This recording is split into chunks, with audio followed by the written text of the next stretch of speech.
오늘은 세운상가, 대한민국 IT 산업의 숨겹에 숨겨진 심장부 영광과 좌절에 대해서 이야기해보려 합니다. 상상해 보십시오. 1980년대 어느 토요일 오후 서울 한복판, 컴퓨터 한 대 사려고 온 가족이 세운상가 앞에 섭니다. 8층 건물 안은 발 디딜 틈 없이 사람들로 가득합니다. 어디선가 납땜 냄새가 나고 형형색색의 전선들이 벽을 타고 올라갑니다. 이곳이 바로 삼보컴퓨터, 한글 과컴퓨터가 태어난 그곳. 미사일과 잠수함도 만들 수 있다는 전설이 돌던 대한민국 기술의 심장부, 세운상가였습니다. 그런데 말입니다. 지금 그 세운상가가 사라질 위기에 놓여 있습니다. 오늘 세운상가의 파란만장한 이야기를 풀어보겠습니다. 믿기 힘든 반전이 기다리고 있습니다. 1967년 7월 서울 한복판에 전에 없던 괴물 같은 건물이 등장합니다. 무려 8층짜리 거대한 콘크리트 덩어리, 바로 세운상가였습니다. 세상의 기운이 다 모여라는 뜻으로 지은 이름이었죠. 그런데 여기 놀라운 반전이 있습니다. 그런데 바로 그곳에 단 2년 만에 8층짜리 미래 건물이 우뚝 섭니다. 여기서 첫 번째 전설이 탄생합니다. 세운상가는 3층이 공중복도라는 혁명적인 설계였습니다. 사람들은 3층으로 다니고 차는 지상으로 다니는 거죠. 1960년대에 이런 발상을 했다는 게 놀랍지 않습니까? 개관하자마자 세운상가는 폭발적인 인기를 끕니다. 주위의 다른 건물들은 낡았는데 세운상가는 신식이었으니까요. 게다가 도매가로 팔았습니다. 서울 시민들이 몰려들었죠. 심지어 TV 광고까지 했습니다. 1960년대에 상가가 TV 광고를 한다는 게 상상이 됩니까? 그리고 무엇보다 이곳에 진짜 정체가 드러나기 시작합니다. 청계천변 고물상에서 흘러나온 미군 부대 전자제품들. 그걸 수리하던 기술자들이 하나둘 모여듭니다. 처음엔 그냥 고장난 라디오 고치는 수준이었죠. 그런데 이 사람들 보통이 아니었습니다. 남들이 버린 고물을 가져다가 새 제품으로 만들어냅니다. 없는 부품은 직접 만듭니다. 도면이 없으면 눈대중으로 만듭니다. 진짜 기술자들이었던 거죠. 그리고 1980년대가 옵니다. PC의 시대가 열린 겁니다. 여러분 그때 기억나시죠? 애플2, IBM PC 같은 외국 컴퓨터가 수천만 원 했던 시절. 그런데 세운상가 아저씨들이 뭘 하셨는지 아십니까? 그걸 뜯어봅니다. 회로를 연구합니다. 그리고 똑같이 만들어냅니다. 아니, 때로는 더 좋게 만듭니다. 이게 말이 됩니까? 도면도 없이, 매뉴얼도 없이 순전히 기술력 하나로 컴퓨터를 만들어낸 겁니다. 미사일과 잠수함도 만들 수 있다는 말. 이게 그냥 허풍이 아니었습니다. 실제로 세운상가에서 못 만드는 전자제품이 없었거든요. 방산업체 연구원들도 가끔 몰래 와서 부품 구하고 갔다는 소문까지 돌았습니다. 그리고 결정적으로 바로 이곳에서 우리가 잘 아는 회사들이 태어납니다. 국내 벤처 1호 TG 삼보컴퓨터. 여러분 혹시 삼보컴퓨터 써보신 적 있으신가요? 그게 세운상가에서 시작했습니다. 한글 과컴퓨터, 우리가 지금도 쓰는 한글. 그것도 세운상가입니다. 인터폰 1위 기업 코맥스도 세운상가에서 시작했습니다. 주말이면 중고등학생과 대학생들이 세운상가로 몰려들었습니다. 컴퓨터 부품 사러, 소프트웨어 구하러, 혹은 그냥 신기한 걸 구경하러. 그들을 가리켜 사람들은 세운상가 키드라고 불렀죠. 1980년대 세운상가는 그야말로 전성기였습니다. 대한민국 IT 산업의 심장부, 실리콘밸리가 부럽지 않았습니다. 아니, 어쩌면 더 대단했을지도 모릅니다. 왜냐하면 그들은 아무것도 없는 상태에서 모든 걸 만들어냈으니까요. 하지만 드라마에는 항상 반전이 있죠. 1987년 정부는 청천벽력 같은 결정을 내립니다. 수도권 정비 계획으로 용산 농수산물 시장은 가락동으로, 세운상가 전기전자 상인들은 용산으로 강제 이주 계획을 발표합니다. 잠깐만요. 뭐가 문제였을까요? 세운상가가 너무 잘 나가니까 문제였던 겁니다. 도심 한복판에서 시끄럽고 복잡한 전자산업을 한다는 게 정부 입맛에 안 맞았던 거죠.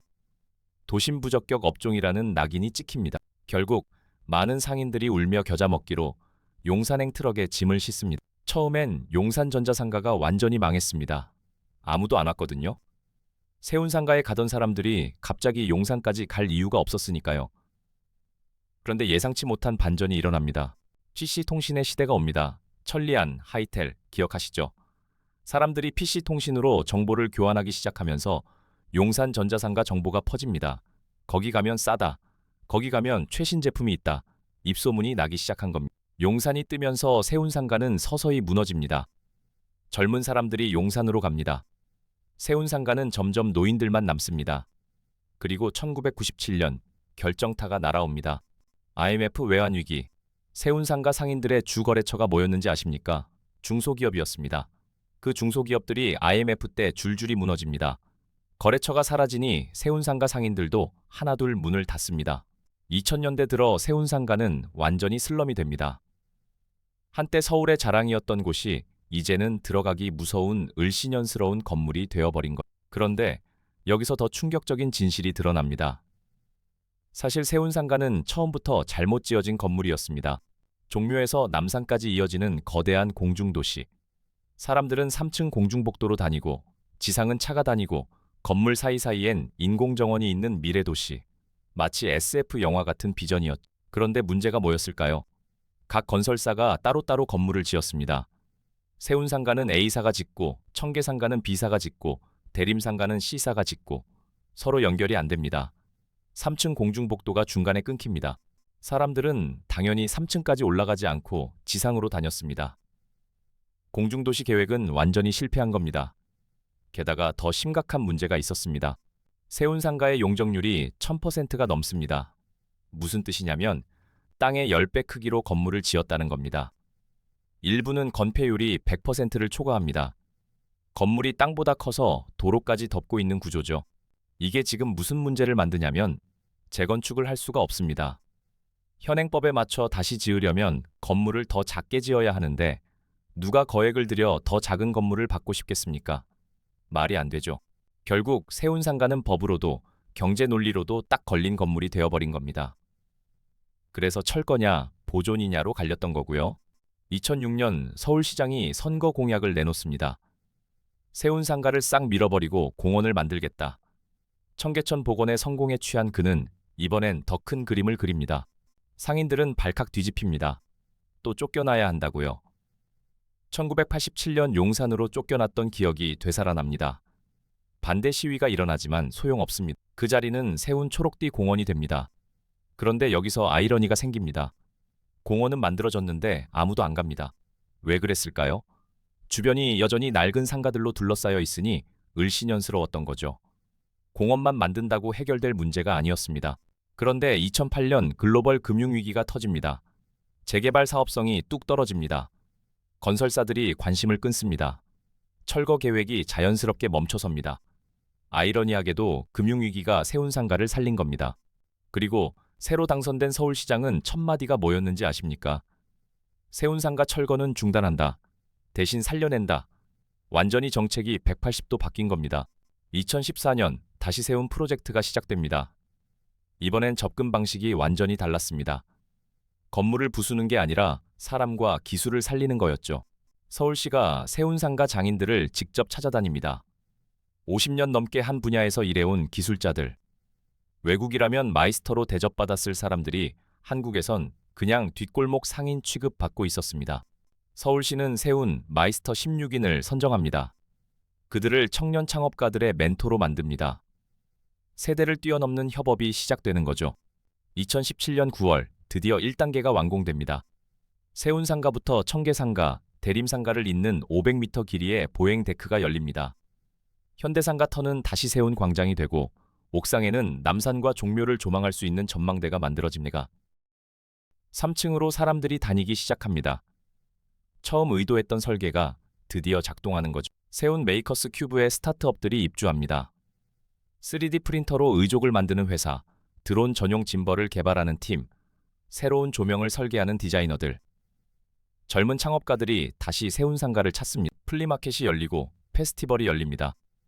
인스타그램에 세운상가 사진이 올라오기 시작합니다. 레트로와 미래가 공존하는 신기한 공간.